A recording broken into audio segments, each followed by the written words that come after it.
About an hour ago, Jake Tapper was talking with the Deputy National Security Advisor, and Jake brought up what will become one of the most infamous articles of the Obama era, in which there are many infamous articles, when the president tells David Remnick of the New Yorker that the ISIS is like the JV's putting on a Kobe jersey. Yeah, right. Here's what Jake asked, and here's how it was answered.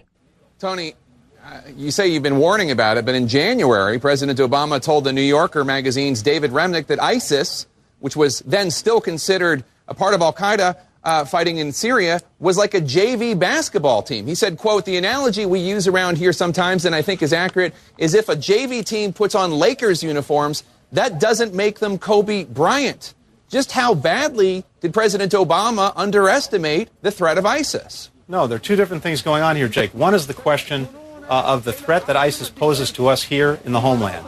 And unlike core al-Qaeda, right now their focus is not on attacking the U.S. homeland or attacking our interests here in the United States or abroad. It's focused intently on trying to create a caliphate now in Iraq and a base from which over time to operate. And that's what we're focused on. We're focused on making sure that we can help empower the Iraqis and others to prevent them from doing just that. The President was exactly right. They did not pose a threat like al-Qaeda Central to us in the homeland. We want to make sure that they don't get to the point where they can pose that threat. Charles Krauthammer, the president was exactly right. Unlike core al-Qaeda, the focus not on attacking the U.S., Abu Bakr al-Baghdadi said, I'll see you in New York. I don't know how he can escape the consequences of being this badly off of his assessment of ISIS. I think today or yesterday that same barbarian said that we will raise the flag of Islam over the White House.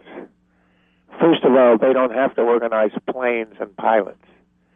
They are now headquarters, world headquarters, training headquarters for hundreds of Westerners who will flow in and out, go back to their countries, including the United States, and they're going to blow themselves up in some terrible place and kill a lot of people. So the idea that for terrorism you have to plan a 4-aircraft attack is, as usual with this White House, not even near to a correct analysis. So, A, they can seed us, S-E-E-D, us, with terrorists anytime they want in vast numbers, and they are developing that as we speak. This is the worst training area, in other words, the most threatening. A lot worse than Afghanistan. It's right in the heart of the Middle East, and it's got tons of Westerners. So that's number one. It is a current threat, even as it is right now, as a training area.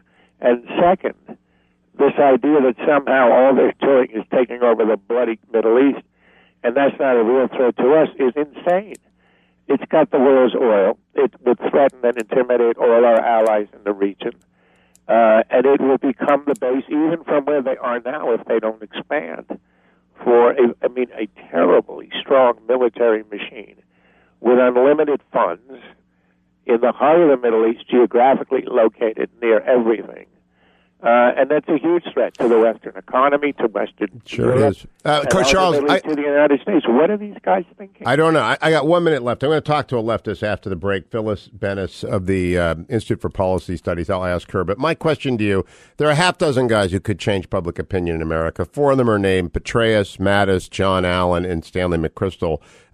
Literally 45 seconds. Do you expect any of them to stand up and say what needs to be done right now, which is to stop ISIS? No, I think there's a sense that the military does not involve itself in politics, even though these guys are officially out of the military. I think there is that kind of respect for the political system, which in some ways is a glory of the U.S., but right now we could use it. No, I think the problem is that the president is the problem. It's not advice, not public opinion. It is that we have a president who is strategically clueless and who has deliberately or by accident or by incompetence weaken the United States. I don't know. You pick which of those is true. And we are in a very weak position.